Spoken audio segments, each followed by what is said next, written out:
Good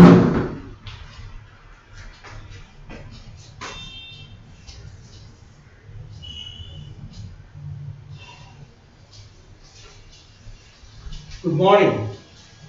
I am Krishna from Krishna's classroom. We take up the next episode of Riemann integration. Continue from where we left last time. If you recall, the problem we were considering was characterization of Riemann integrable functions. In fact, we have already shown that f, a real valued function on the interval AB,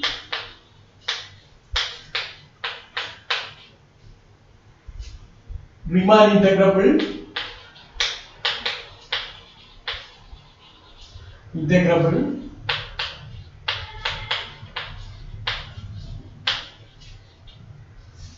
implies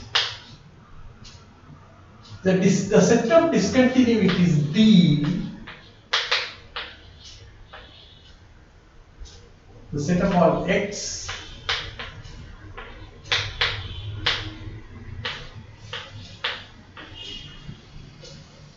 is discontinuous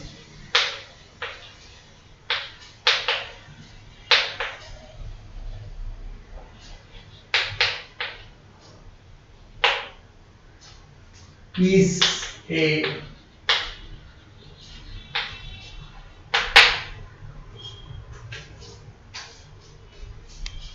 now we were trying to investigate whether this property of the set of discontinuities assure you that f is Riemann integrable, or in other words, we are going to ask the question whether I can reverse this implication. Okay, so that you get a nice characterization in terms of the behavior of this. Now, for that, we introduced the oscillation function on an interval as well as at a point, etc. So, recall all those things. Now, in this context, we did a little bit of consideration of a very interesting function called the popcorn function.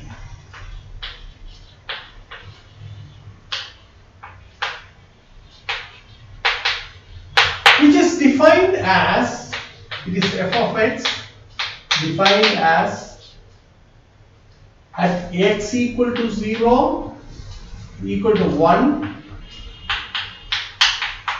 0.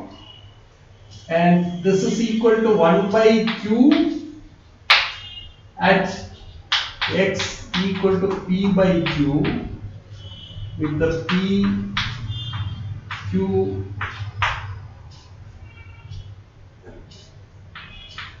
one, that is the common divisor of p and q is 1. And then this is equal to 0 at x irrational on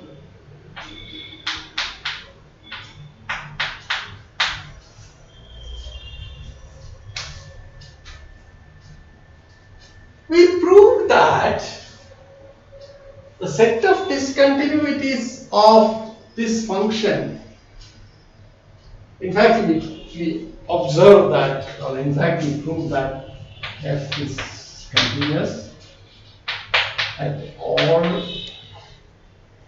irrationals.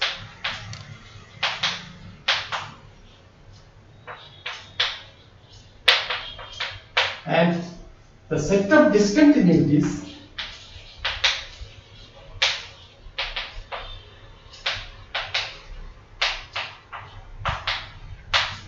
of f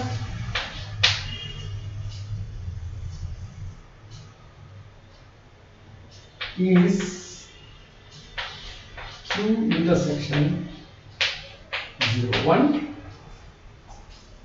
and is a null set.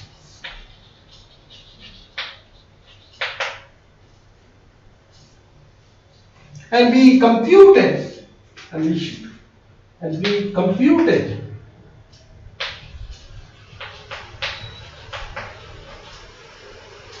the integral of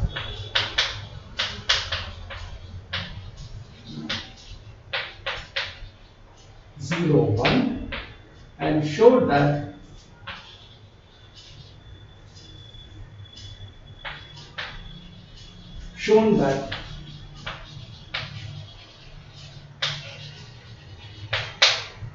given epsilon positive, we have U, P, F. There exists a partition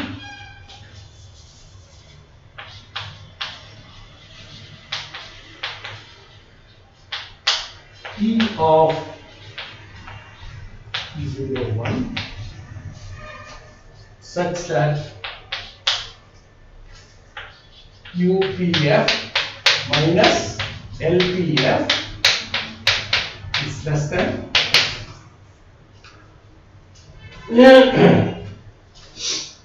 Therefore, which implies integral 0 to 1 f is Riemann integrable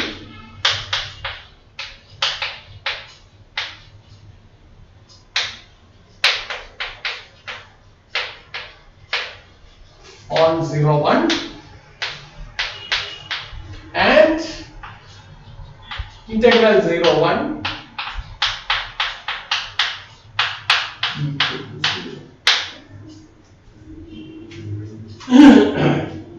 so this is what we have explored so far.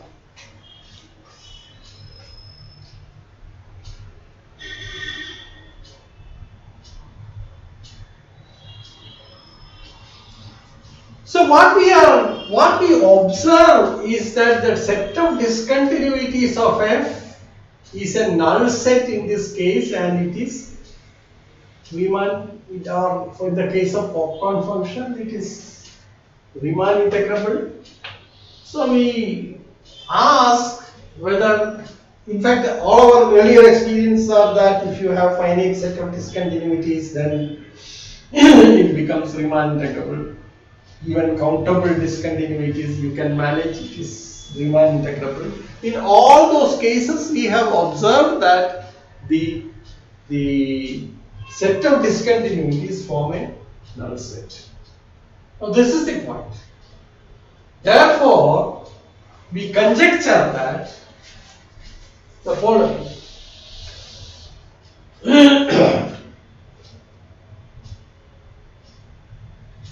If f d is, this is the conjecture.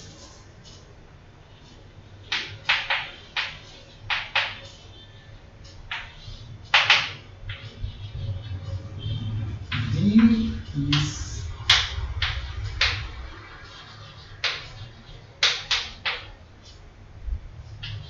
f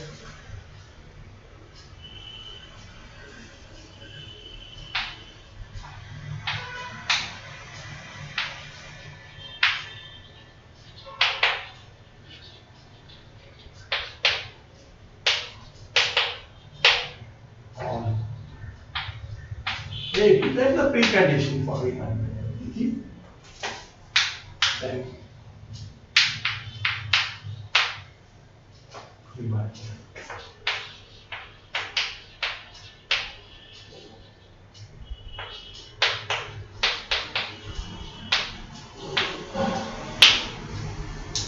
So that's the expectation that we have. In fact, all the examples that we have looked at point towards this. So we'll try to prove this. Already we have seen that if f is Riemann integrable, then D has to be a null set. So the question that you ask is this a sufficient condition to assure that f is Riemann integrable? So we have the following. Want to make this clear. Okay. Or you want to explore this first and then can show that is okay. Let me do some little bit of exploration of D further. Okay. So we have a proposition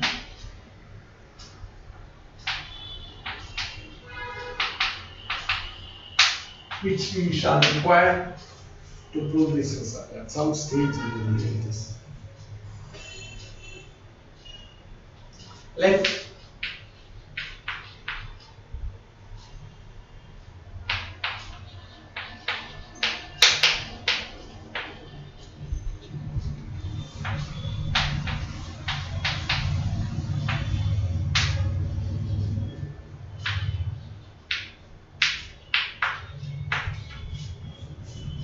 then you know that D is a null set. Now, what we want to say something more on that.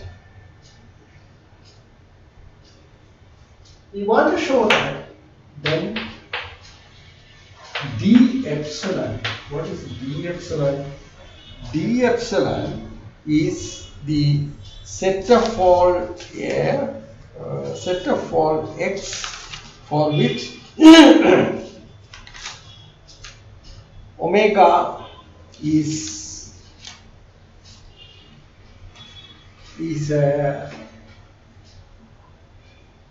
greater than or equal to epsilon. So D epsilon defined by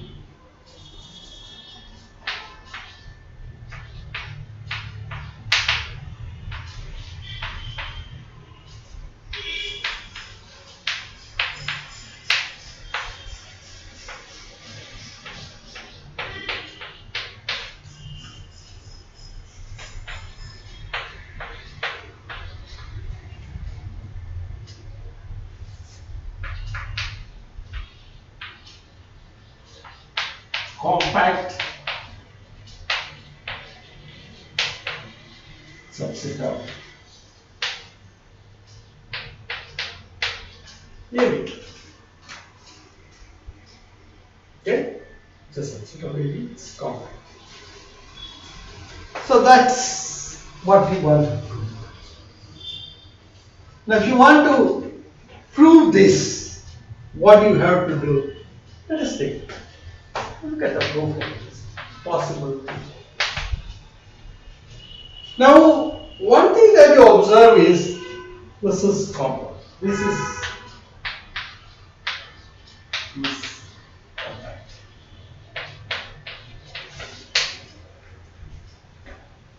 What does it mean? That is, it is closed and bounded.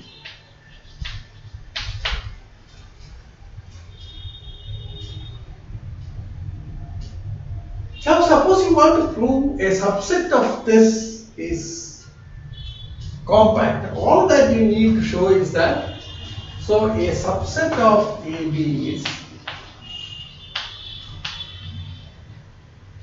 to show that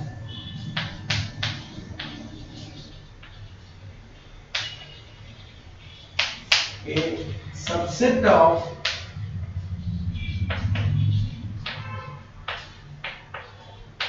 is compact, it is enough to show that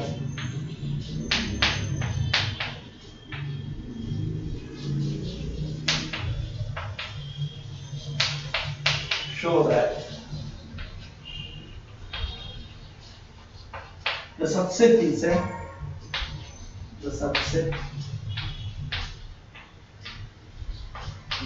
closed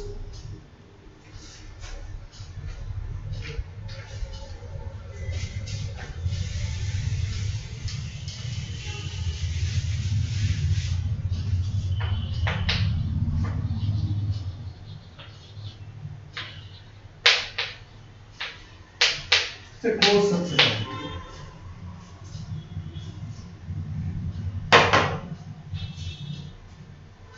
So every closed subset of a compact set is compact. So it is sufficient to verify that D is closed in. So sufficient to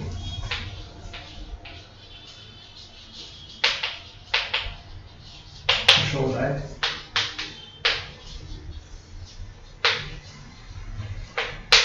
D is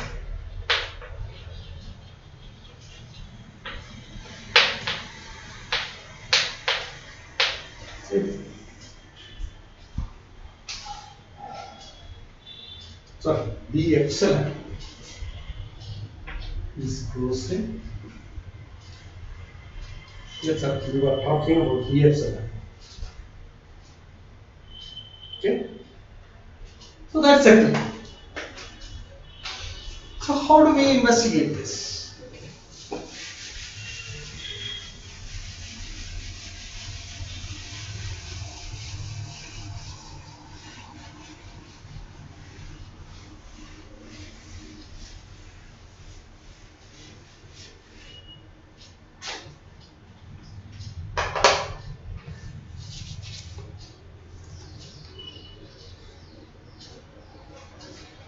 So we want to say that D epsilon contains all its accumulation points. Okay, that is D epsilon contains all its accumulation points.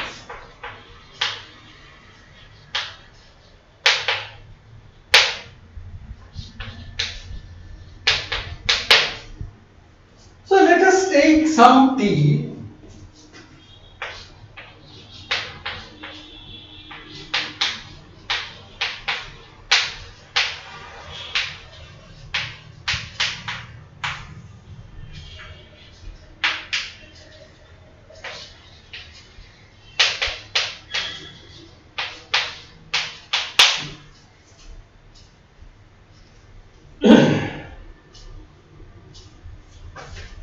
Now we use a contrapositive order. Suppose T does not belong to the quotient. This is a supposition. Use a contrapositive order. Then what can you say? Then what you can say is that D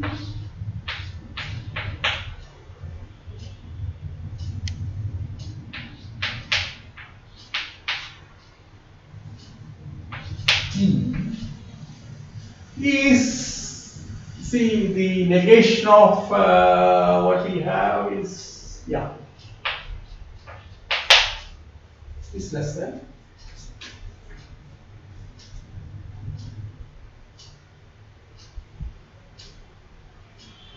So I need this. Omega f t is less than epsilon.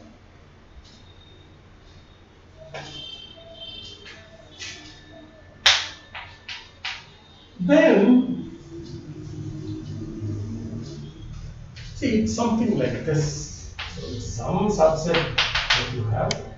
So T is a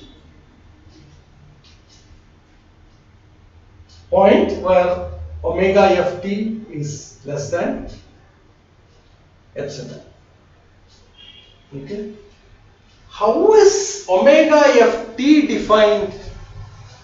It is defined as the, how do you define it? It's actually, you take some interval containing t, then calculate omega, say suppose you call this interval j or interval I.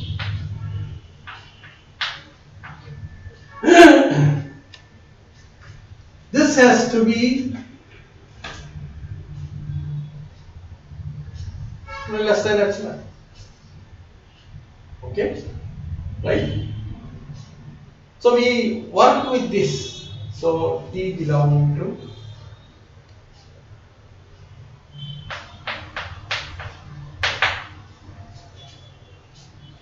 calculate this and then See, you take the what you call the infimum of all this. Okay, that's the definition, right? Therefore, from the definition,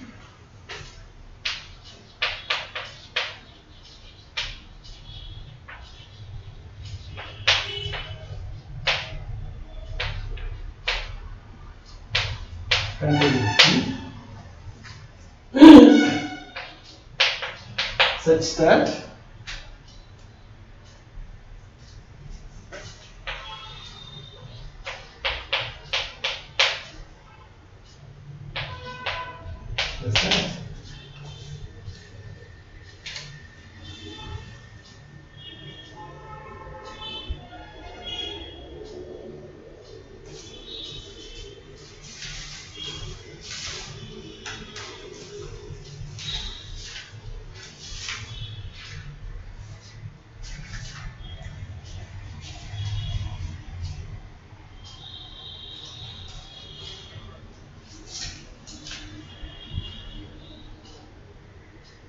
yeah.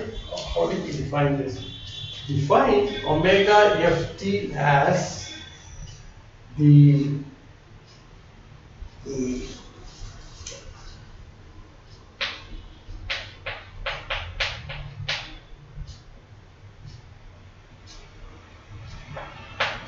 omega ft is defined as limit lambda j tending to 0 of t belonging to j of omega. So this is the definition. Use this. Okay. So that gives the existence of a particular j with the following property. This is what is called the oscillation of the function.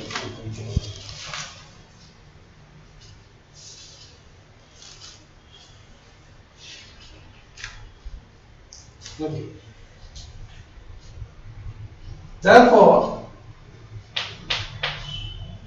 there exists a delta t positive such that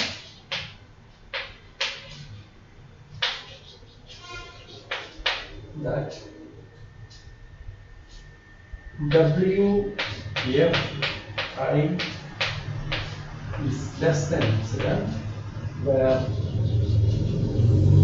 I is some interval of the form t minus delta t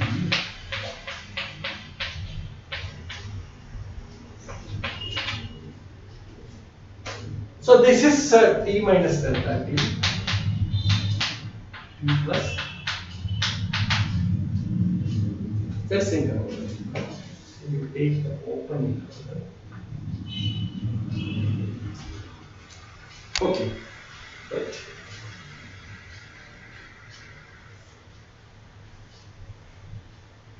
Of course, this intersection.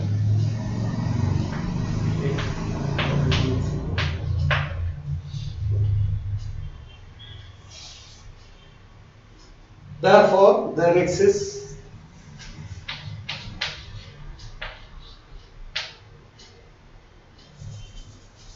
for every j contained in interval contained in I such that t belonging to j,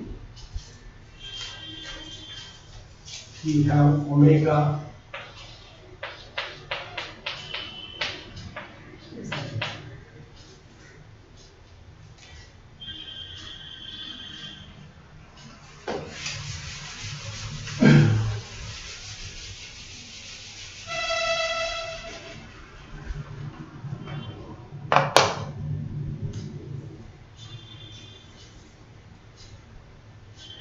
therefore, which implies omega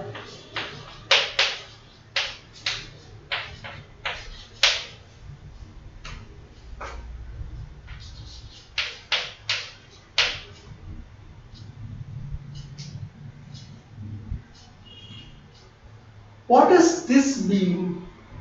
This means that omega, sorry, what is that? The interval I intersection d epsilon, because d epsilon you see that is for the omega f.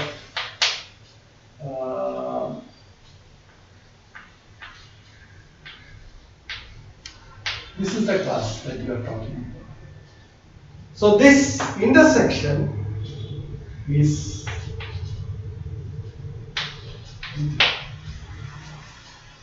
so I has no intersection with d epsilon. Okay. So what does it say? It says that, see, t belongs to I epsilon. Therefore, t is, which implies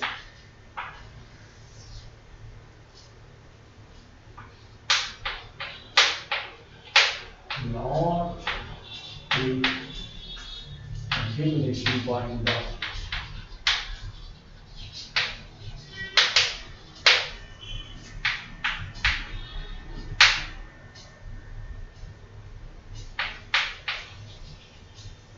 of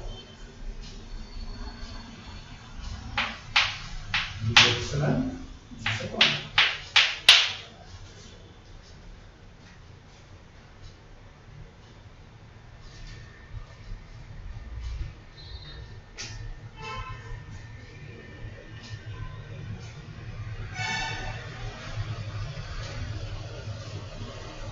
Therefore, t has to be d epsilon. Okay.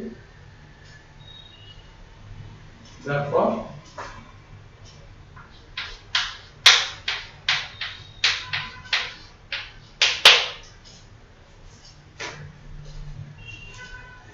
t belongs to d epsilon. That is d epsilon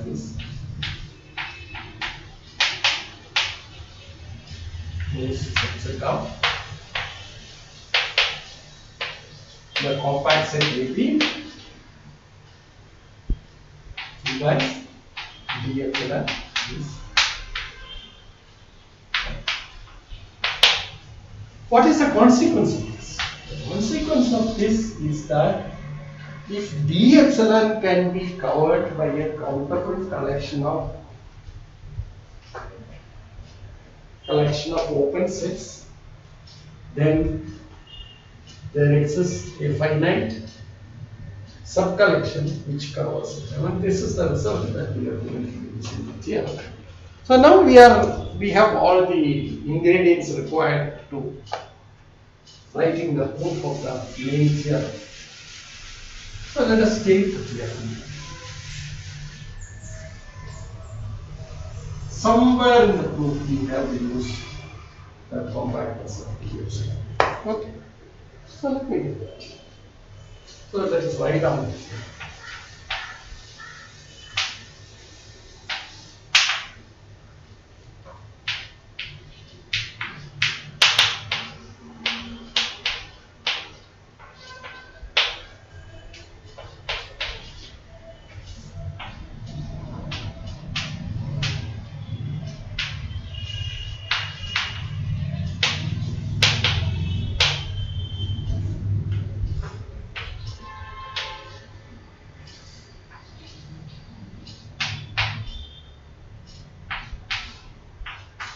Defined by the set of all x belonging to AB, for which omega greater than 0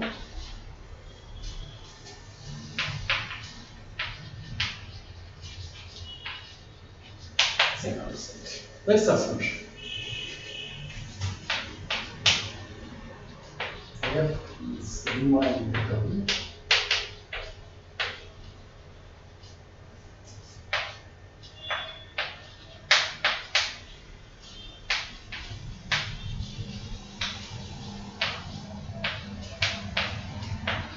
That's the converse of the theorem that we proved earlier. The theorem we proved earlier was this: if f is Riemann integrable, then D is a null set. Now we are saying that for any bounded function f, if D is a null set, then it is Riemann integrable only. So this is the main theorem. Let's start.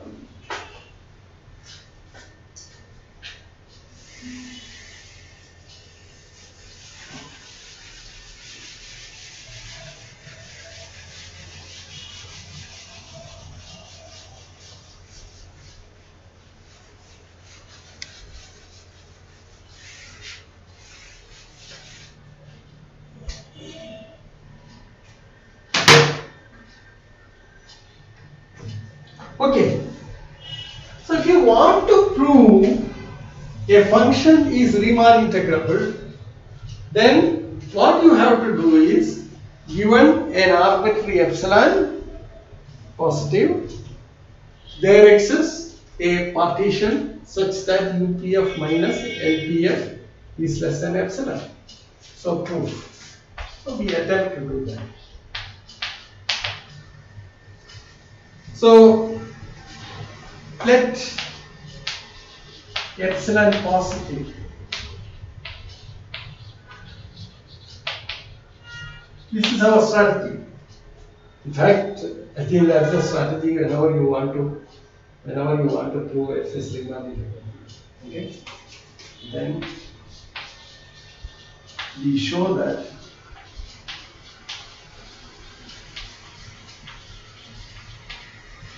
there exists a partition P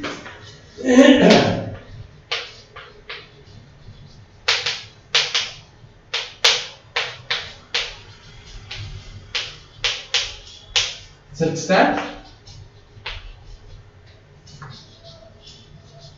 UPF minus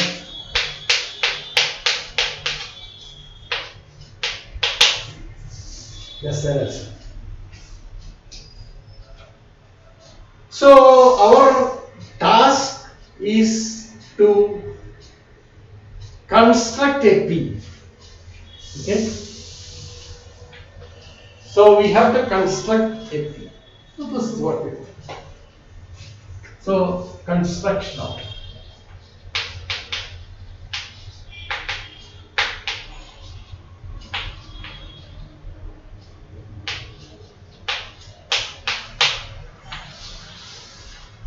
So first step, the first step is to look at this particular D. So let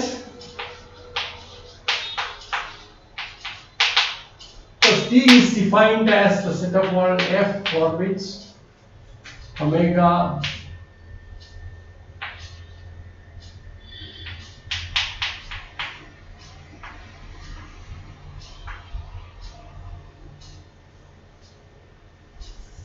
is greater than 0. Okay. So we rewrite this and our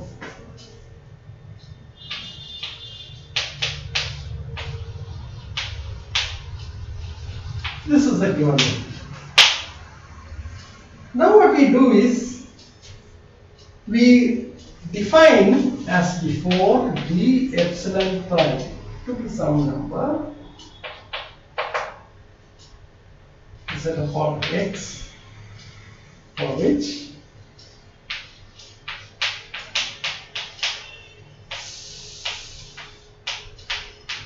epsilon. Okay. This is where the oscillation exceeds epsilon. These are the points. Okay. Then this is certainly contained in this one, and therefore it's a null set. Therefore d epsilon prime is a null set.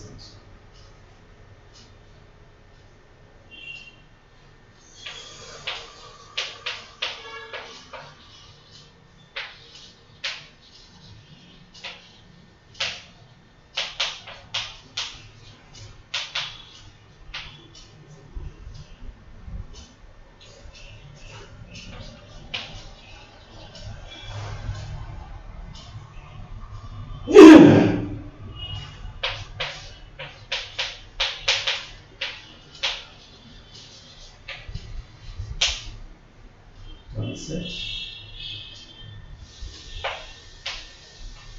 Choose an open cover with set of open intervals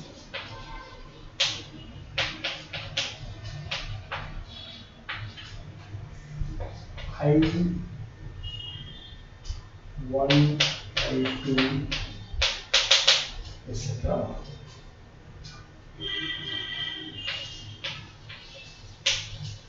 It's an infinite collection such that d epsilon is contained with union IN for n equal to 1 to infinity, and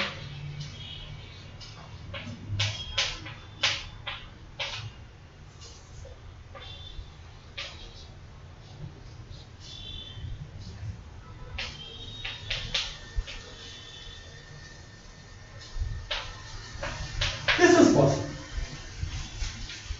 That's what we mean by this is a set. Okay? Because it is another set, it is possible.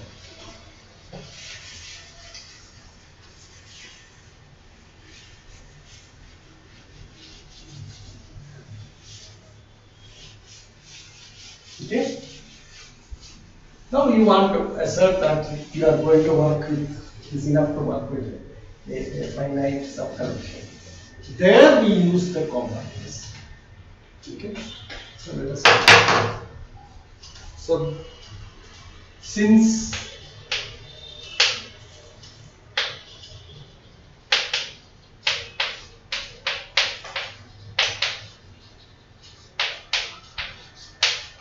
compact, there exists a positive integer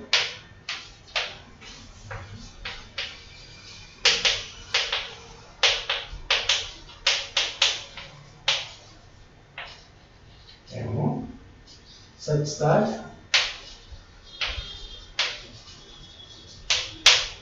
d epsilon is contained in 1 to M. That is because every covering has a finite subcover from the compactness, from the epsilon prime. Because I finally bring in epsilon, some computation will require this to work with the epsilon prime and then go to epsilon. I mean, this is only to learn the art. I mean, one can straight away say that this is for epsilon and then go on to solve routine things. So what one does is the following. Let us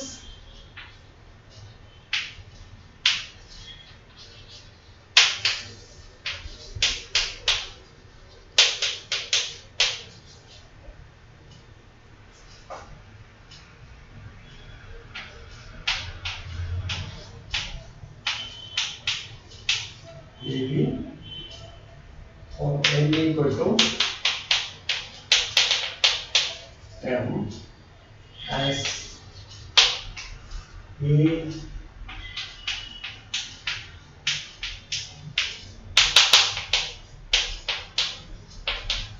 so that gives a sort of partition of the interval.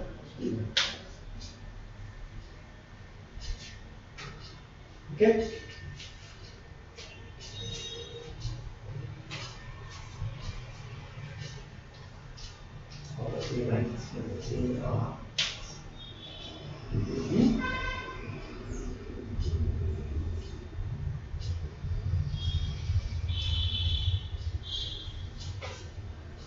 Then we have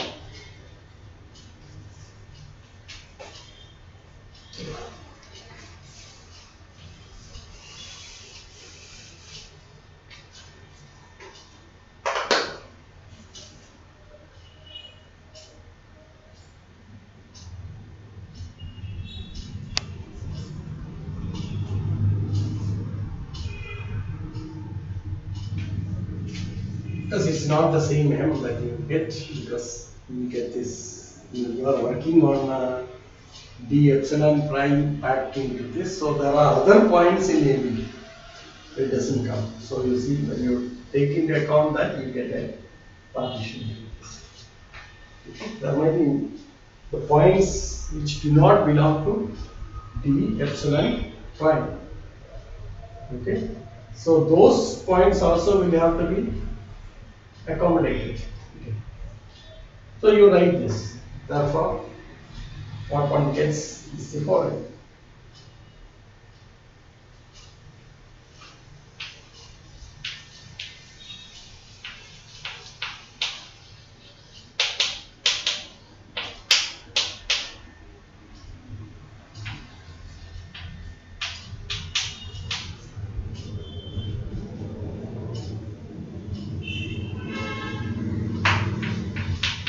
Further,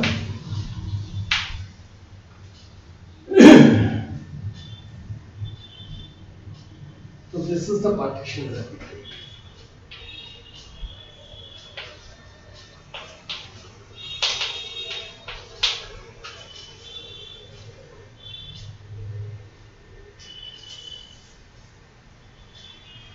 Let S define a set of for 1 less than or equal to I less than or equal to R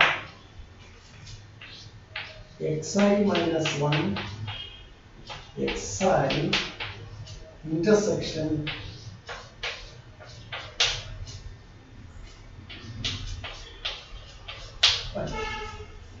not equal to non-empty. That means those intervals of the partition having non-empty intersection with the d epsilon prime is what you, the set of all I for which the intervals xi minus 1 to xi having non-empty intersection with the d epsilon prime. That means it. And then what you have is the following: sigma I belonging to S of length of these intervals I is less than or equal to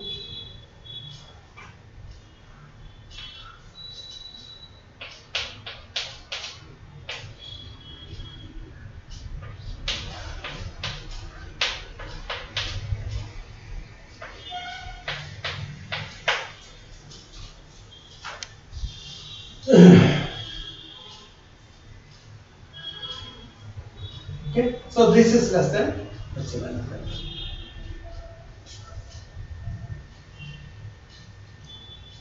Yeah, so we started with this, out of which you got a sort of sub intervals, and then from there you got this one, and for these i's, you see this is less than epsilon. So let's estimate that we get. Now we go to the next step.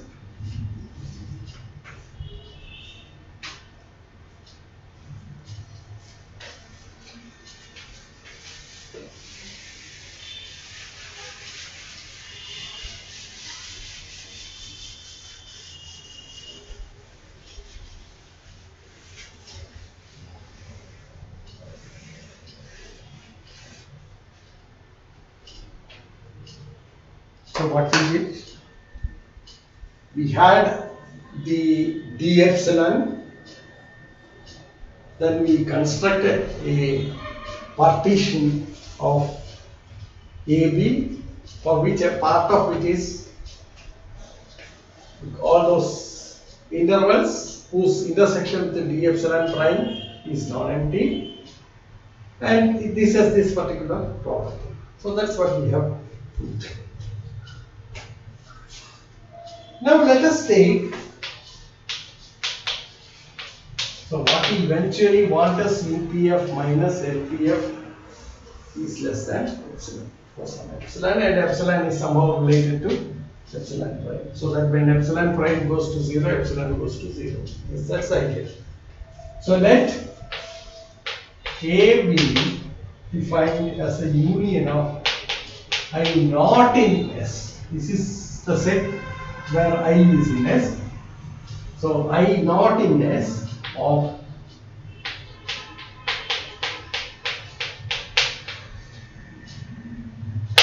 then what do you have? Omega f x is less than epsilon prime for every x belonging to, because d epsilon prime is the set of all x for which is greater than or equal to epsilon prime.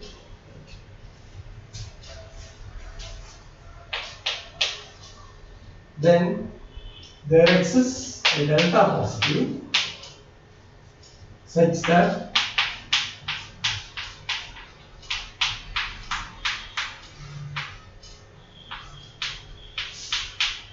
right, because these are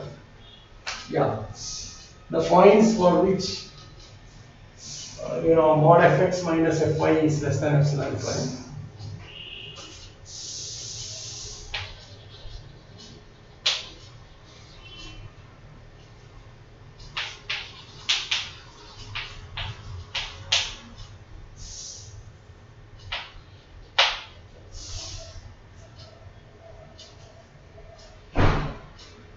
So without loss of generality,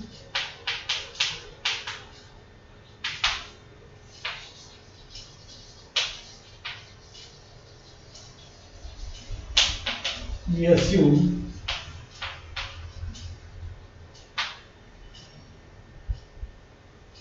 the partition P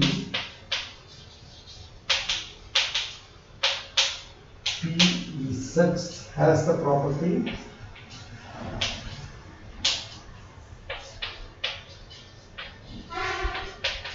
that the length of each of the subintervals of the partition is less than delta.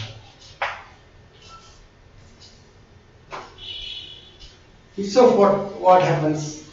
Therefore, for every not in S, x comma y belongs to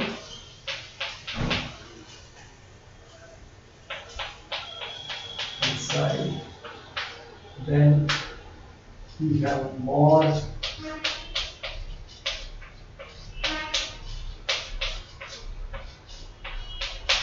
for this we are going to make use of it. So that's the step. Now we do the final argument.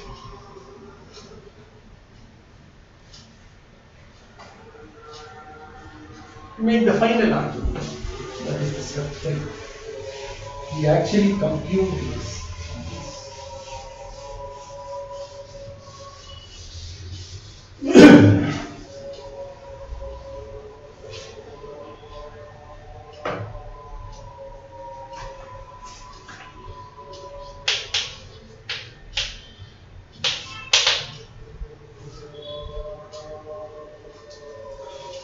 We know that f is bounded. So let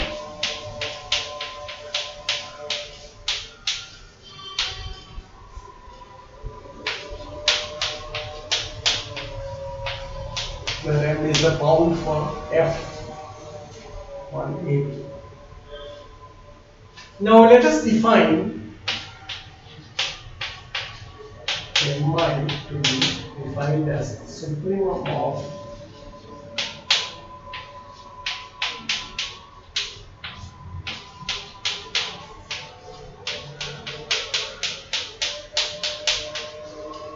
are the notations, and small mi infimum of fx for x belonging to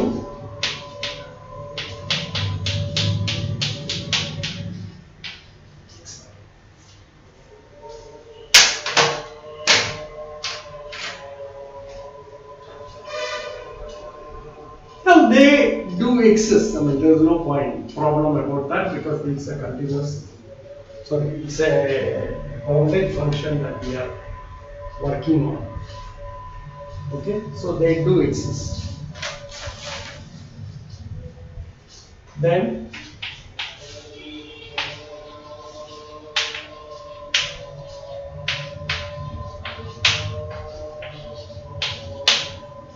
one and two, we have u here minus. Look at the definition of this. Okay, so you see that this is essentially equal to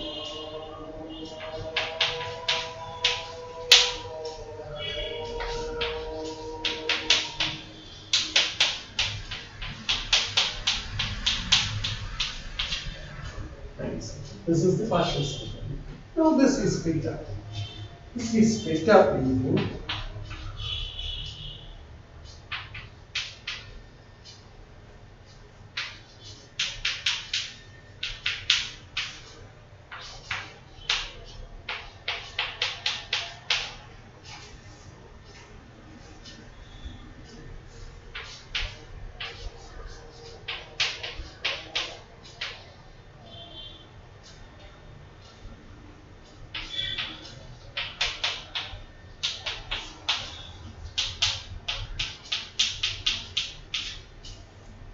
minus 1.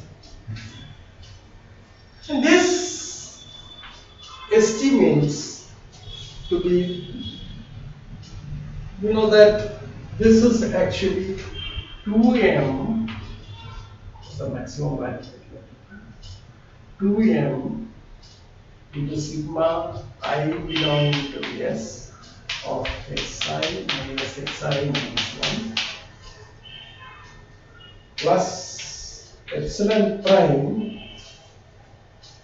because in the complement of S we have got this relation less than epsilon. Okay, because we have controlled the length such a way, therefore this is less than epsilon prime into sigma not in S. Now we will just conclude this, and this is less than or equal to 2m into epsilon prime by the choice of our x's that we have made earlier. And then you have plus epsilon prime into, what is this? This is essentially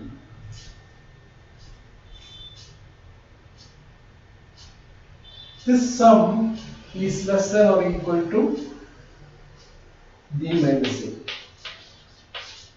because you add other points also into it. So this is b minus a because you are using an inequality. So there is no issue one. Sigma I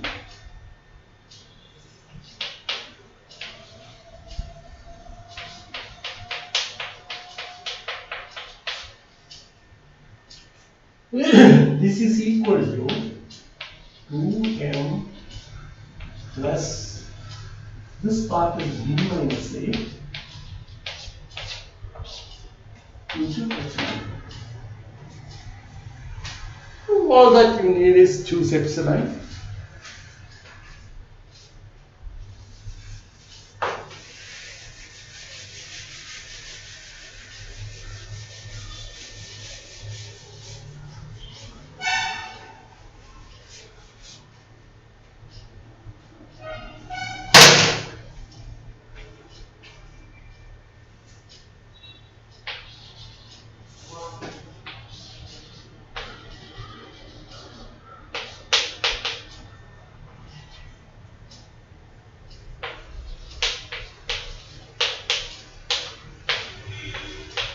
Or in other words, given epsilon, you choose epsilon prime such that epsilon prime is equal to epsilon divided by 2m plus b minus a. That's how you do. And then work it, estimate for this for that epsilon, and then eventually you will get epsilon prime will be replaced by epsilon divided by this. Therefore, we get now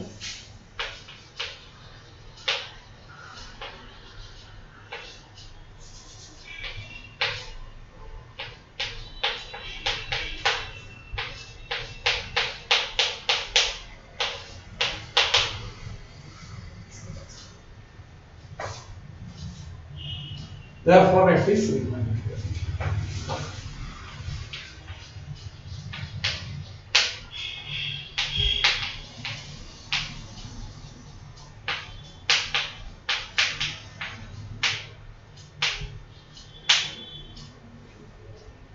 Now just review the whole proof and see where exactly we have used the fact that the what is that, the omega, no sorry, the D is a null set. Okay, so that's how you critically look at this problem. Okay. Now I suggest a few results which you can attempt to prove, and be a good exercise to do. Now, so we give some exercises. You have to put your hand on that. These are exercises proposed in Riemann. Let D containing AB be an answer.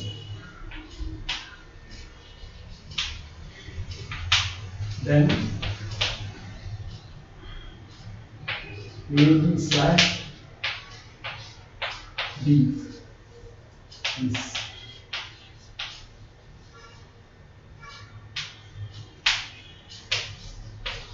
the suggestion is that you assume this is not dense. In that case, you arrive at some combination. Second,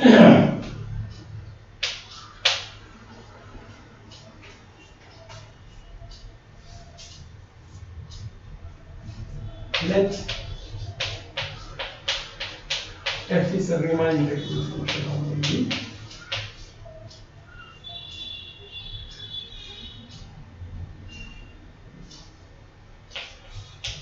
Such that the set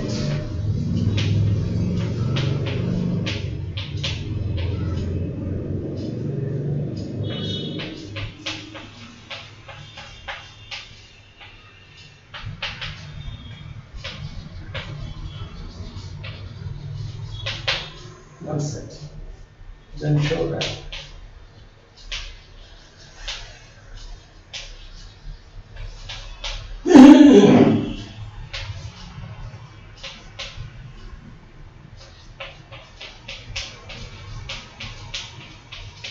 same sort of technique that you can use to prove this. Okay. The third observation is, we have already proved this earlier, that look at the function which is the Riemann integral. Look at the class of functions which are Riemann integral. So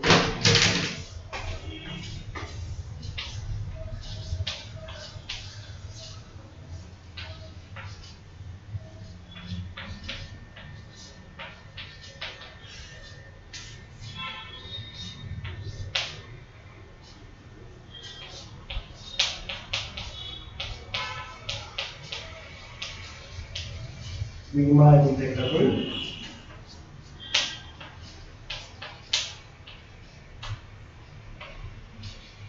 on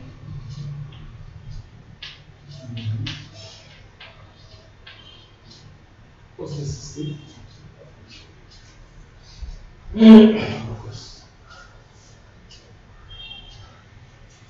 And right here is where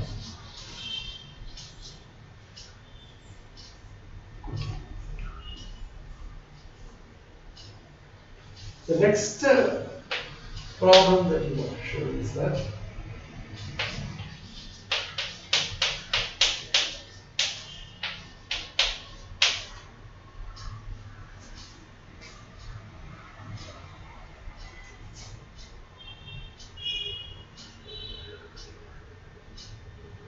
now what I want to say.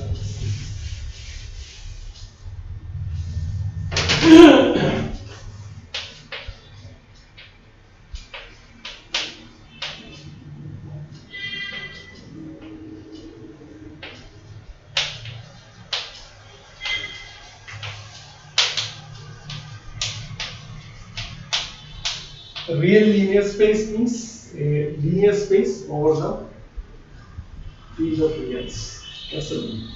Okay. Then also look at this map.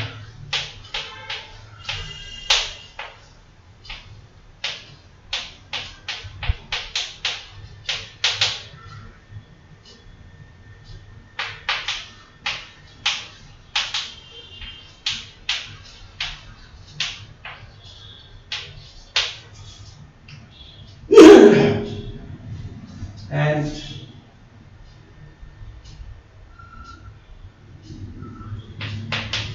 call it it's called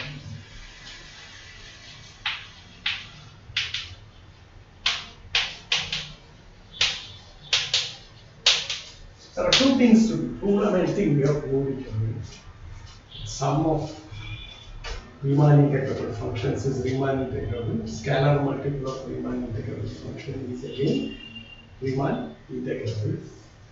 And then of course all the properties of the linear space are satisfied there. That is existence of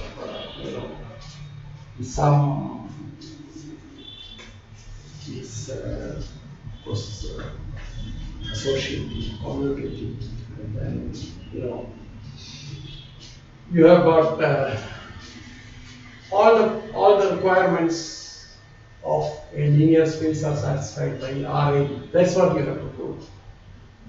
And then you look at this map. Now this map can be looked upon as a map TF from RAB to R.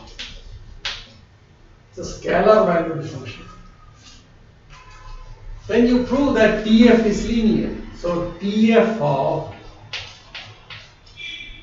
alpha F plus beta G equal to TF alpha TF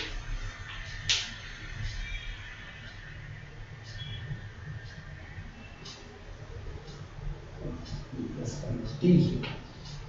Okay. Alpha T of F plus beta T of. This is what you have to do. That's quite easy. So it's a linear space and this is a linear function. It's an important linear function.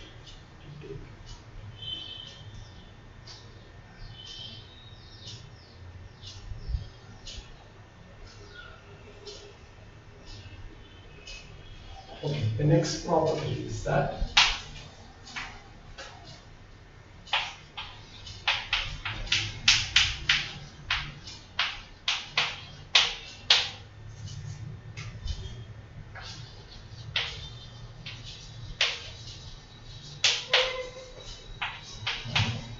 all non-negative functions.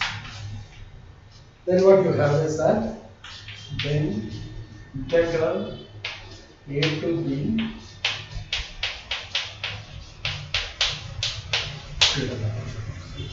that is one simple to prove. Secondly,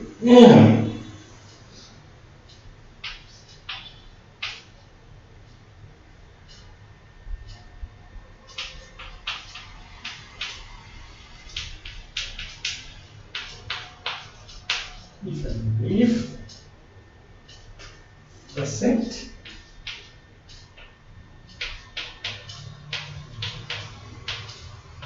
which fx is strictly positive,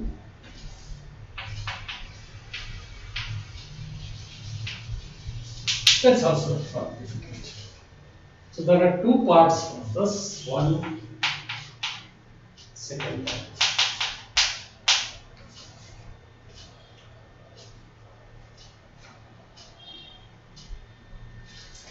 Now, an immediate consequence of this is that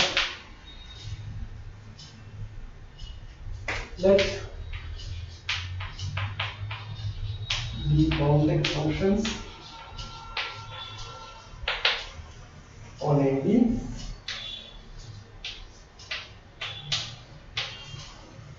such that f belonging to is Riemann integrable on AB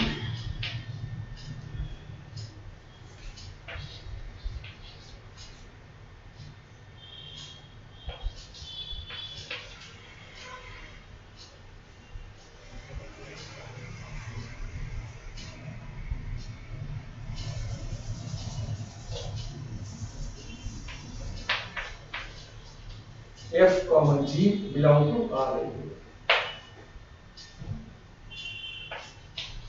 Let the set of all x for which fx not equal to gx is an answer.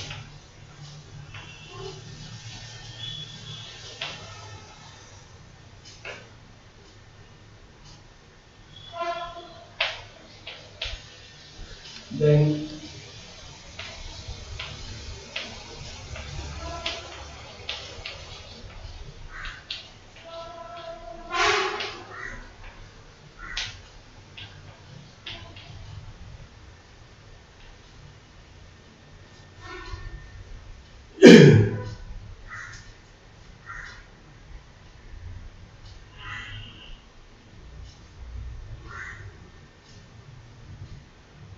now you can also ask the following question.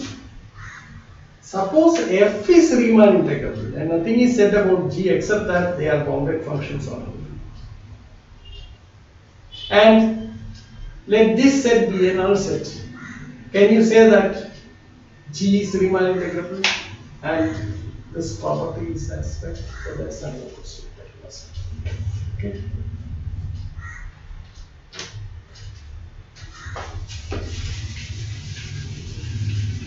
You can explore with some examples. Let me write that part.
What's the next question? Both f and g are Riemann integrable, then this is true. Otherwise, you can ask this question. Of course, it's quite simple to get, because if f and g are Riemann integrable, then f minus g is Riemann integrable, and write h equal to f minus g. And then apply the previous result. You will get that. Okay. Now this you explore. Exactly. So that's it. Something to be. So there we are assuming f is Riemann integrable, but g is, we don't know, it's just a bounded function. And then see what happens. Okay. But I leave it to you. You know, like there are enough examples to explore that. There are functions like the Dirichlet function, which is not Riemann integrable. You have the popcorn function, which is Riemann integrable.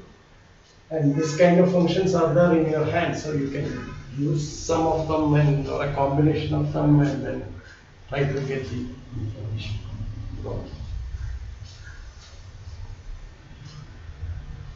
Okay.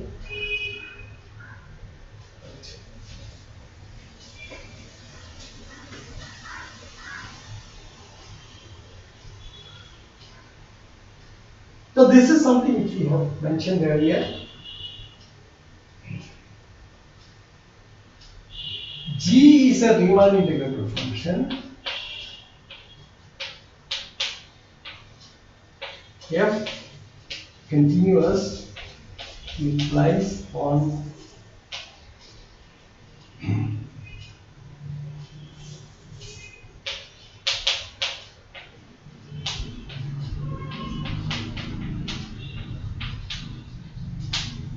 and F from M to capital N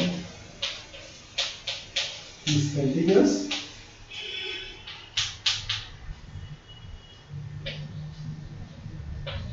Then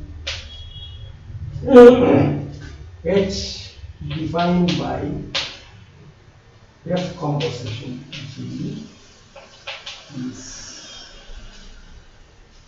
Riemann integral. Belongs to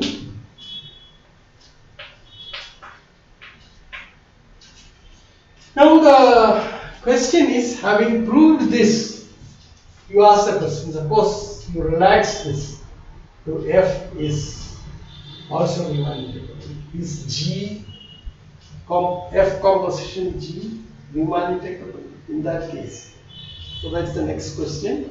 And that there in that context, possibly the popcorn function is useful. Okay. So let us take let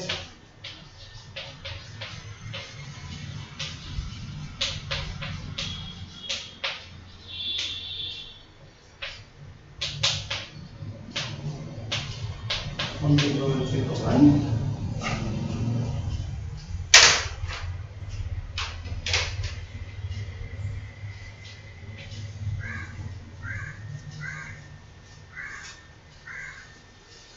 Now this needs some work to prove this. Okay. So that's a general theorem. Okay, yeah, I have mentioned this earlier.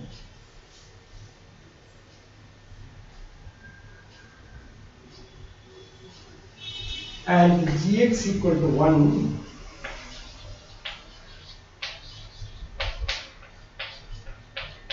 if 0 less than x less than or equal to 1 and G0 equal to 0.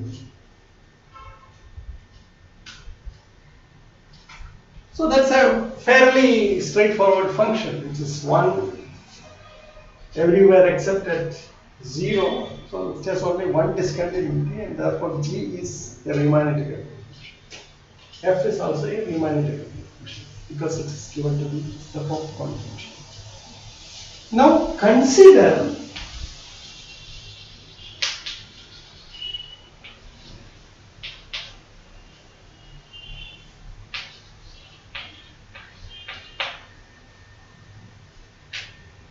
find out what this function is. Okay. So the question is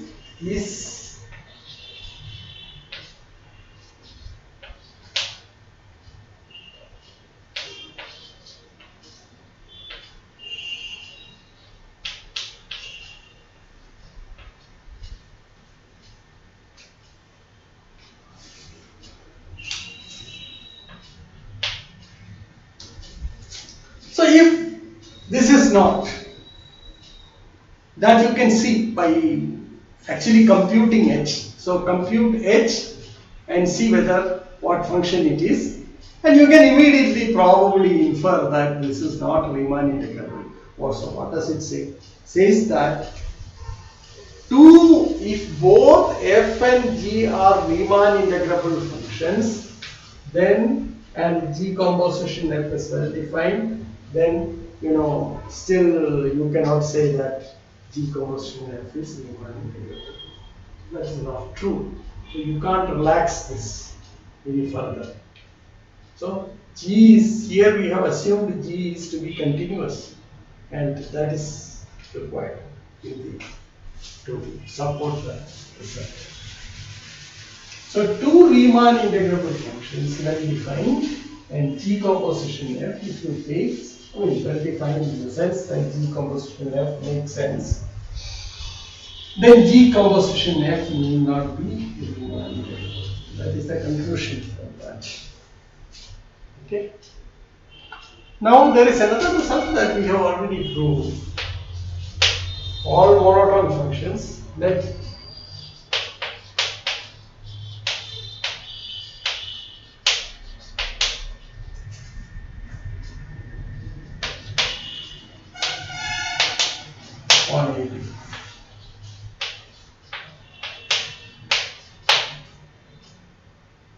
then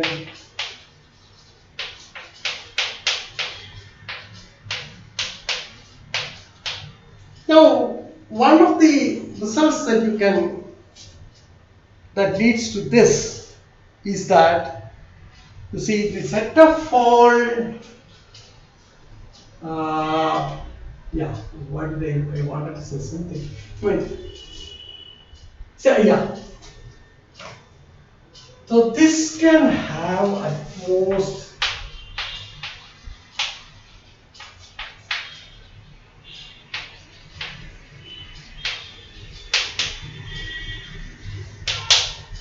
countable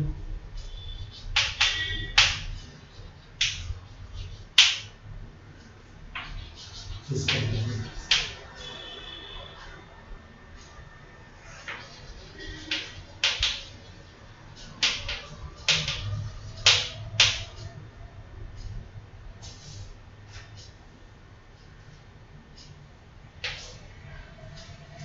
That's something that comes like this, because if you are assumed without loss of generality, it is a monotonically increasing function, then at each discontinuity you can actually show that this is a single discontinuity. Then given two numbers of the limits, you take the point xi, so xi minus the limit as xi tends to 0 from the right and from the left of the function are different, then you see that between them you can choose a rational number. So this you can do at every discontinuity. It's a monotone function which you use that. So all these rational numbers that you choose